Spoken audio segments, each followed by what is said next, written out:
Turkish Airlines Euroleague. I feel devotion. In this episode, the defending champions had a tough task in the game of the week.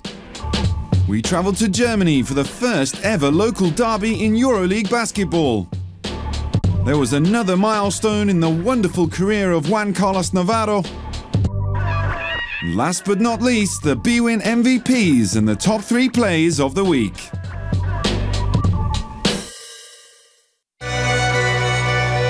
Yorgos Printezis instantly joined basketball history last spring when his game-winning shot made Olympiacos the surprise Euroleague champion.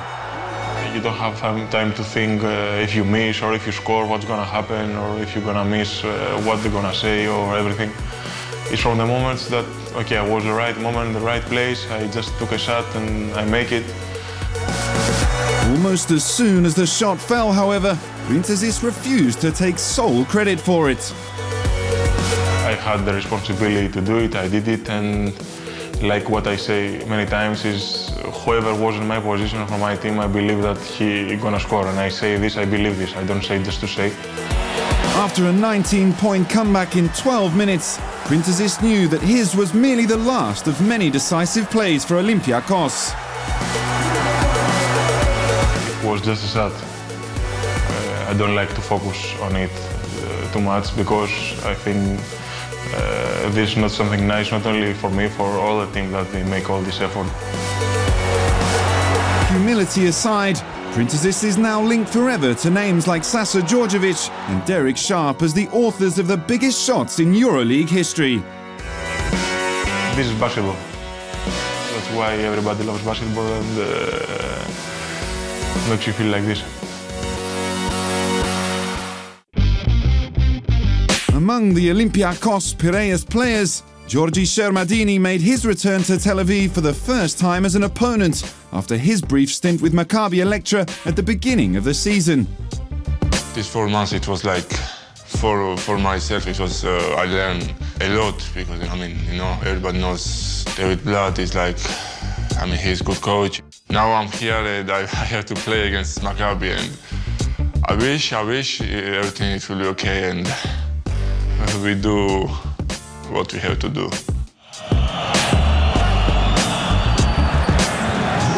The Reds started very well, controlling the pace in the first 2 quarters.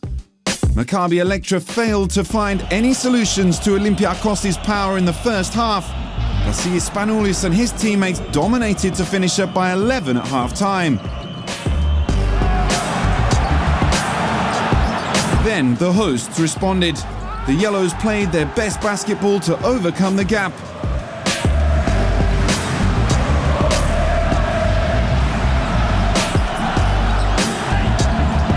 They took the lead with a layup by Yogef Oyon and finishing the quarter with a buzzer beater by Lior Eliau to lead 62-57. The last quarter was fascinating. Olympiacos started with an 11-0 run to lead by 6.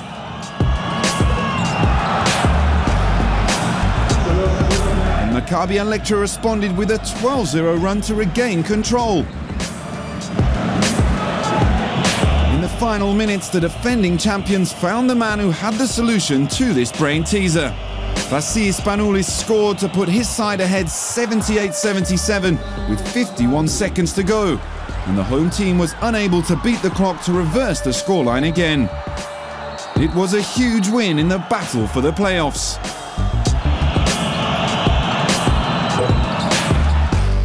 Vasilis Spanoulis praised his team for the great effort in the decisive moments when the champions demonstrated their belief.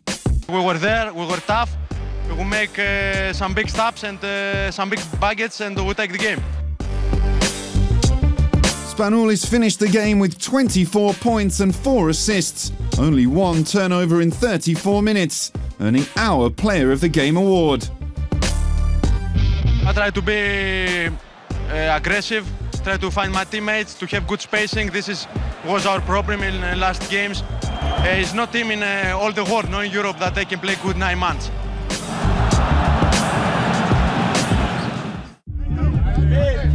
Fenerbahce Ulka Istanbul had no option but to win last Thursday when BC Himki Moscow region travelled to Istanbul to face them.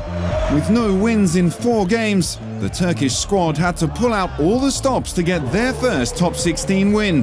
That was the moment when the leaders had to step up their game.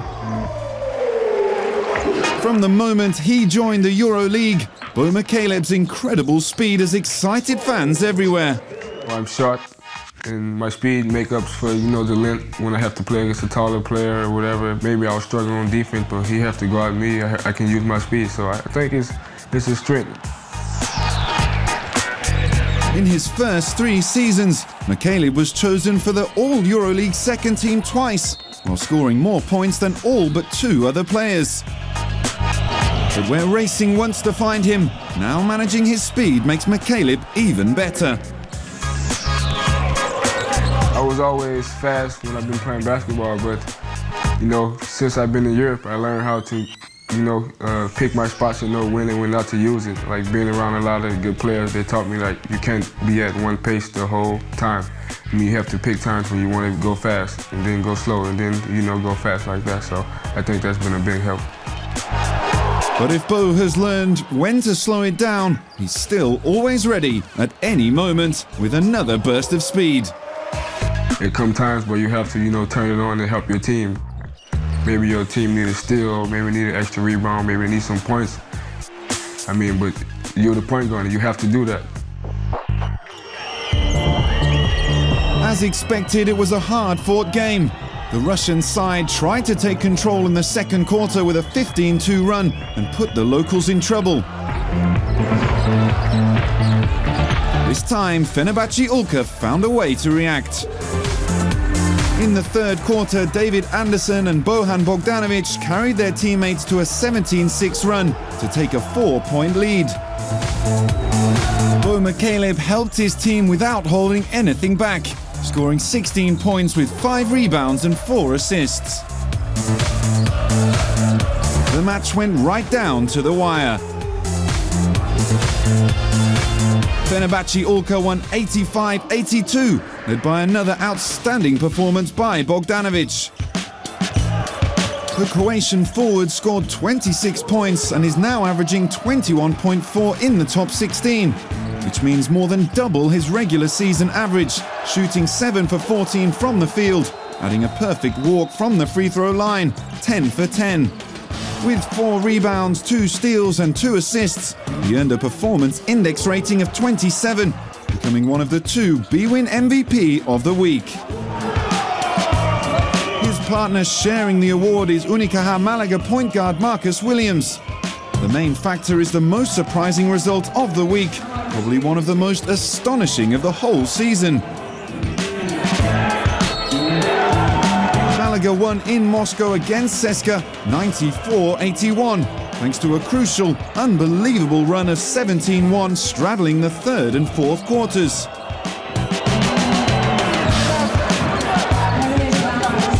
Williams scored 28 points, putting 6 of his 12 three-pointers, with 4 for 5 from the free throw line.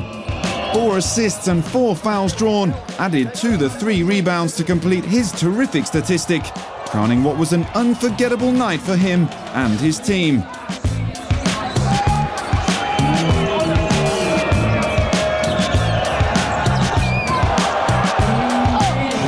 From Russia, we cross Europe to Spain, where the Euroleague fans at the Fernando Buesa Arena witnessed a record-breaking event. After scoring his second three-pointer of the game, Juan Carlos Navarro became the first man ever in Euroleague history to reach the 3,000-point barrier. Hats off to the Euroleague all-time leading scorer.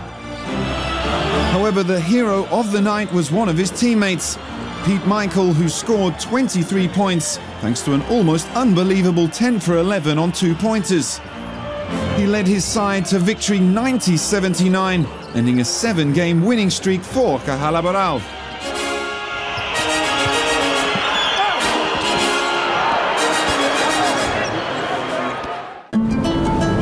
January 24th, 2013 will be a day to remember for German basketball. The city of Berlin flirted with a -10-degree temperature, Nevertheless, there was a very unique event for basketball fans to attend. Alba Berlin and Brose Baskets Bamberg were facing each other in a top 16 game, seeking a first ever victory for a German team at this level of the competition. In the very first meeting between two teams from that country in Euroleague. Since we got a chance to play in the Euroleague, we also achieved this going to the top 16 and proved that the German league is actually getting better and better. And Bamberg also, the last 3 years when they played in the Euroleague, were very close to advance to the top 16s. A lot of good players came this year to this league and want to play. It's very good advertisement for the Germans. Coming to the arena, Berlin's players knew what to expect from their opponents, who they know by heart. Very good team, very experienced team. Some of those guys like Gavel and Jacobson, they've been playing together for a long time, along with the coach. So some of those guys, their core, they have a good chemistry. We're just going to have to be ready for their experience and their knowledge of the game, and we're going to have to match that. Brose Baskets were also thrilled to be exporting a domestic rivalry to the European scene.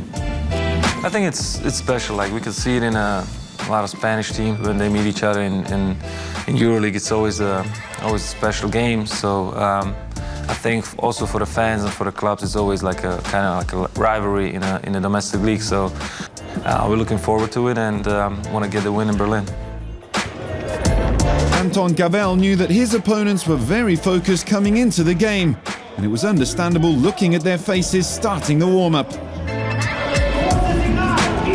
However, this game was also a chance to meet his best friend, Heiko Szefarczyk. You know, a great feeling to play against your best friend, but on the court we're still a rival, so we're both competitors and we both want to win the game. So the friendship on the court must be laid down for a couple of minutes, and then we're back friends. It was cold outside the O2 World, while inside the people were in the heat of passion, awaiting the game. This game is history, you know. The gym is going to be crazy, and it's going to have a lot of energy, and people want to see a great basketball game. So it's going to be a special day for this first top 16 game against Bamberg.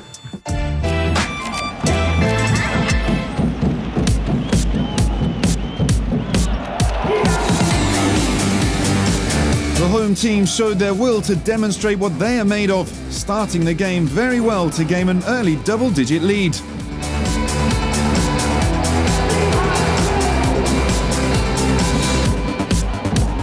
Despite Bamberg's best efforts, Alba looked in seventh heaven.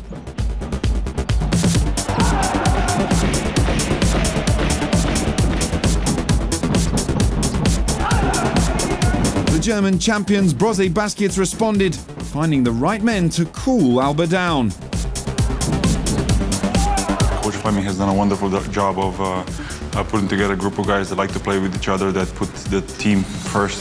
He implemented the team-first mentality. Led by Bojan Nakbar's flair, Bamberg cut the home team's lead to 2 points at half-time. Alba had to start from scratch. They may have lost their lead, but not their motivation. In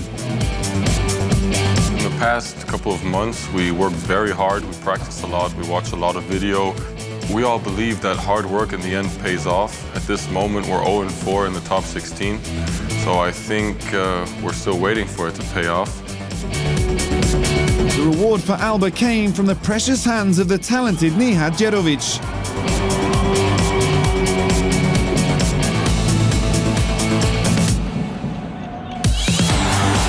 Former Barcelona Regal, Lokomotiva Rome and Galatasaray Istanbul player put together some impressive numbers, scoring 20 points with 8 rebounds, 3 assists and 4 steals. That is a lot of work for a player who is 23 years old.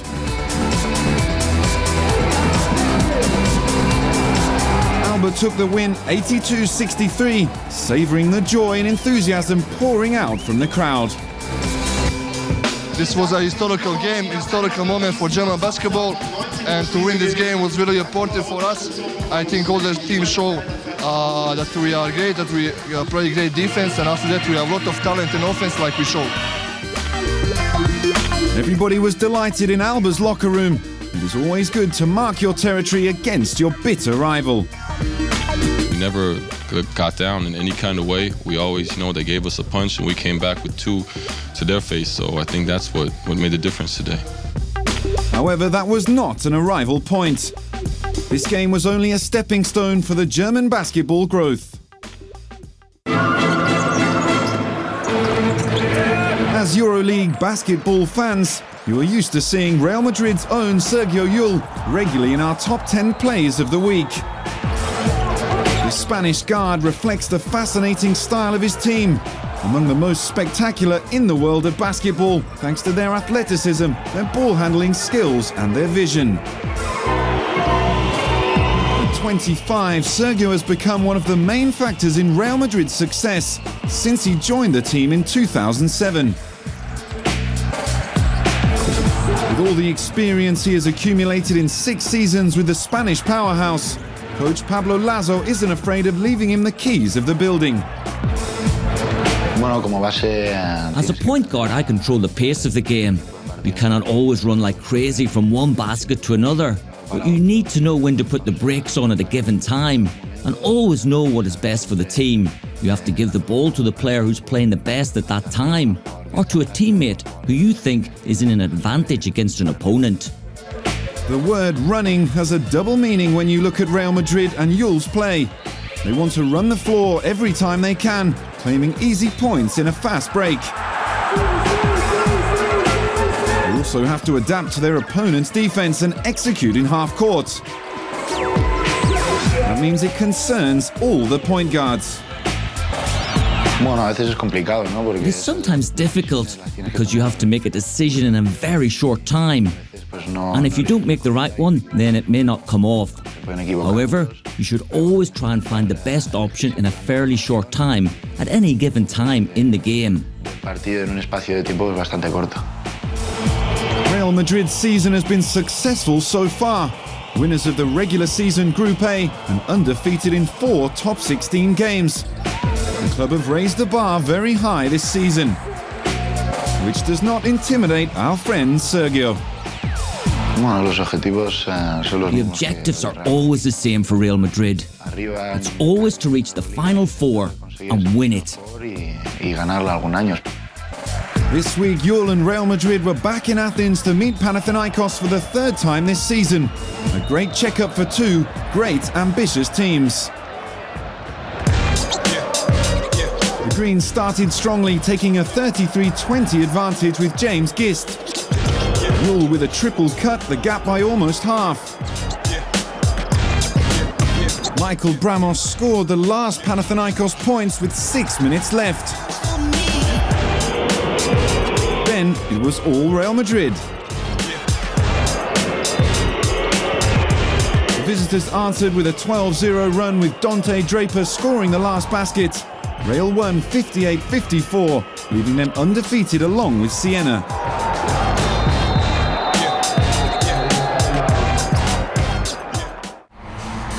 Basketball is not only a matter of athletics, but also, and maybe above all, it is about having the right mental approach. Anadolu Efes Istanbul's forward Dusko Savanovic is a perfect example of that, thanks to his ability to adapt to the game and the system of his team. Maybe I think I'm mentally tough, and that's on the end of the day, if you are weak with the head in the life, you cannot do nothing. I think head is everything in the life, especially in the sport. That's how I realize. Of course, I'm just look terrible when you see me on the court, but I'm not that weak. I have something of the skills, nothing extraordinary, but each element a little bit. Of course, every coach in the world would like to have him in his team, and not only for his talent. What is the talent? Talent is probably to have the will to learn something new or to work. I think that's even better than just having the talent of skills, of body, of the, how they say, body of $1 million. That's the word in sport. But I think that maybe my will to change myself and to do something new, to learn every day, it's put me in this position. The final result of all this learning is that Dusko knows the forward position better than anyone else. Other basketball in the 21st century now depend on the first of the country, then of the team and the position, and I mean your position in the team. So I played in Russia, I played in Spain, I played in Turkey, in Serbia, everywhere is a little bit different, depends what you want.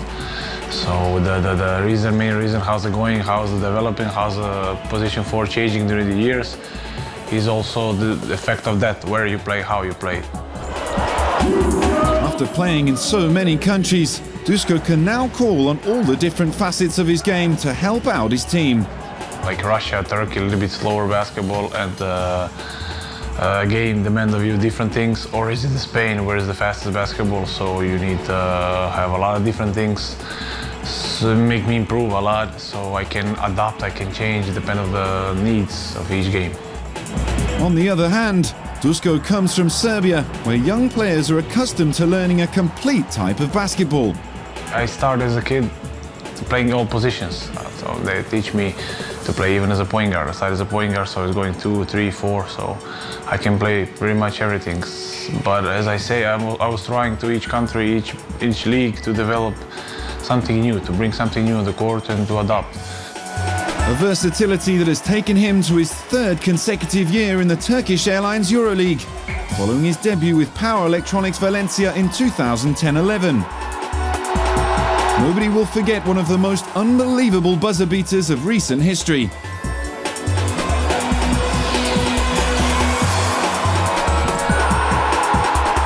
It's slow but continuous progress. Even at 30 years old, he's now scoring almost 12 points per game in the top 16 in a solid and competitive team. On Friday night, Anadolu Efes Istanbul faced Žalgiris Kaunas, with the Lithuanians needing a road win to start their run to the playoffs. Efes took the lead early on, but were later tied by Marko Popovic. In the last quarter, Mindaugas Kuzminskas dunk, then Krzysztof Lavrinovic in the paint, gave Žalgiris a 3-point advantage.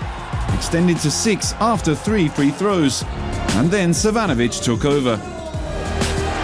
Duško landed a personal 6-0 run to tie the game in the fourth quarter, putting 2 fundamental triples just before the +3 by Joshua Shipp. Popovic with another fantastic fast break triple tried to reduce the arrears. But at the end, coach Mahmuti and his team earned a precious win, 56-52, putting them one step closer to the playoffs. Now let's take a look to the top 3 plays of the week. Number 3, Siena, Italy. Curtis Gerals of Besiktas crosses over, races down the lane, and shocks the Montepaschi crowd with a huge jam.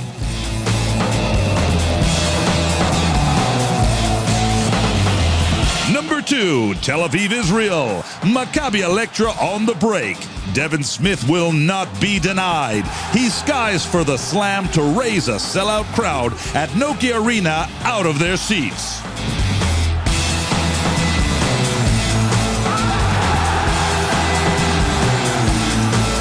And the number 1 play of the week, Athens, Greece. Dimitris Diamantidis collects a steal, goes behind his back once, then does it again with a pass to Mike Vremas for a fast break slam.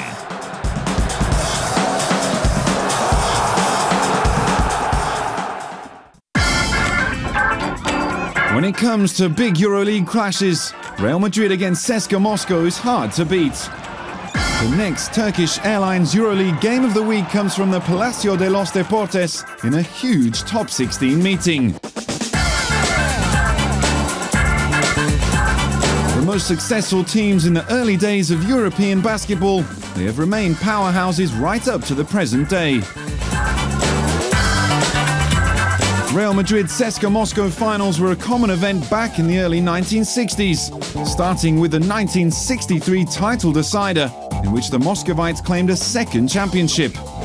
Madrid would have its revenge 2 years later, winning a second consecutive Euroleague title over 2 games against CSKA.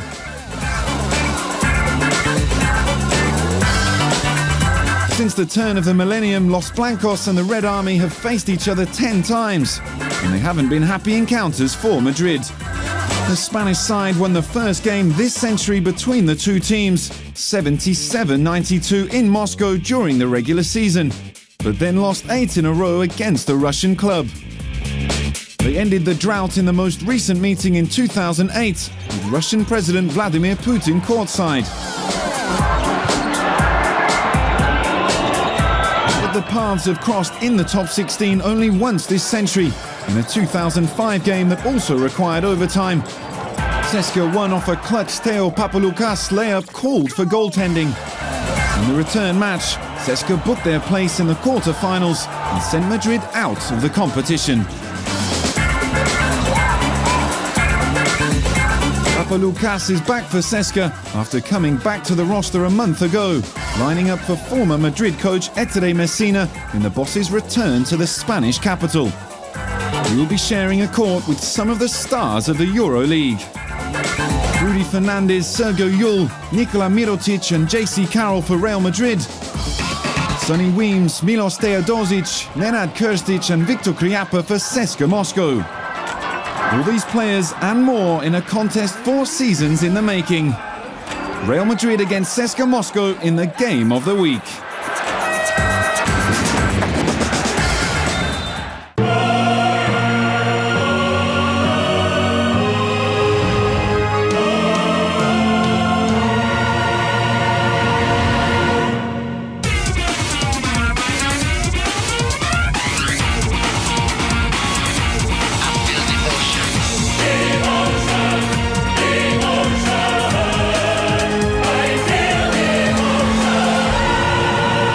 Turkish Airlines Euroleague.